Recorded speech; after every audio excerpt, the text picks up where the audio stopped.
पिछले दिनों से केरल से आने वाली खबरें गंभीर चिंता का कारण हैं।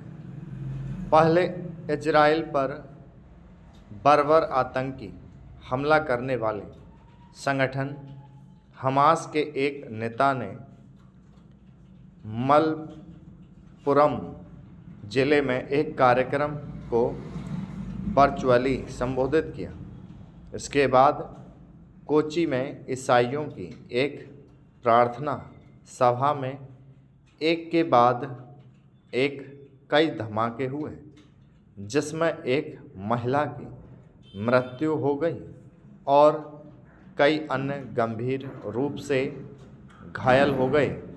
फिलहाल यह कहना कठिन है कि इन धमाकों के पीछे कौन है और उसका उद्देश्य क्या था, लेकिन जिस तरह से धमाके हुए उससे यही लगता है कि ये एक आतंकी घटना है और इसी कारण गृह मंत्री अमित शाह ने केंद्रीय एजेंसियों को घटना की जांच के लिए तत्काल रवाना कर दिया।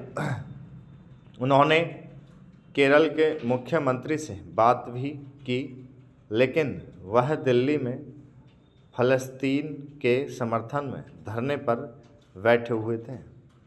फ़लस्तीन के समर्थन के नाम पर देश भर में कई जगह प्रदर्शन हो रहे हैं।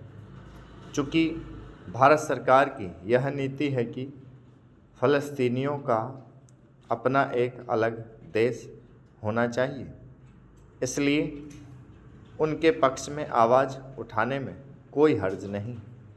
लेकिन फ़लस्तीन के नाम पर जिस तरह हमास का समर्थन और महिमा मंडन किया जा रहा है, वह खतरे की एक बड़ी घंटी है।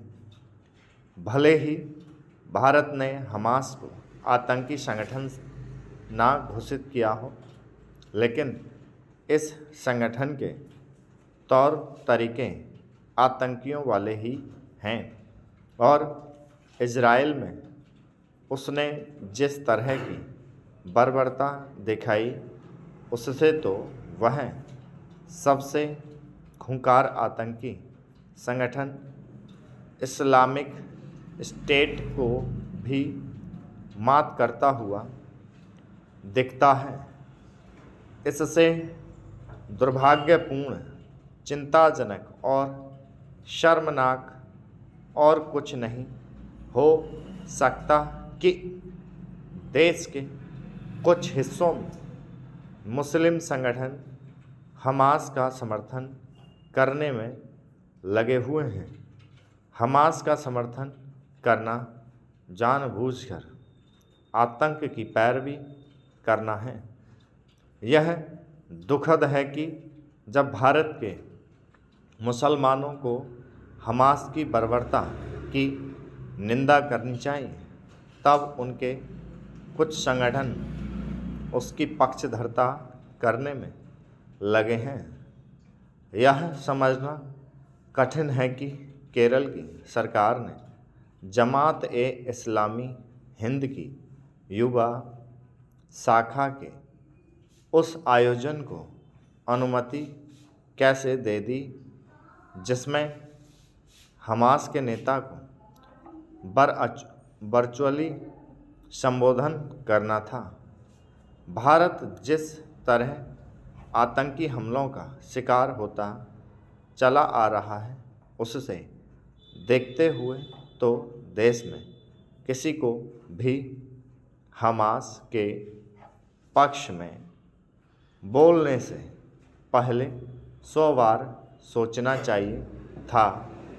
कम से कम अब तो केंद्र और राज्य सरकारों को यह सुनिश्चित करना ही चाहिए कि हमास की पक्षधरता करने वालों के खिलाफ कठोर कार्रवाई की जाए।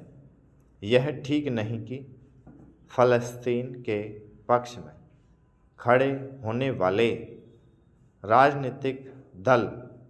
स्टॉप।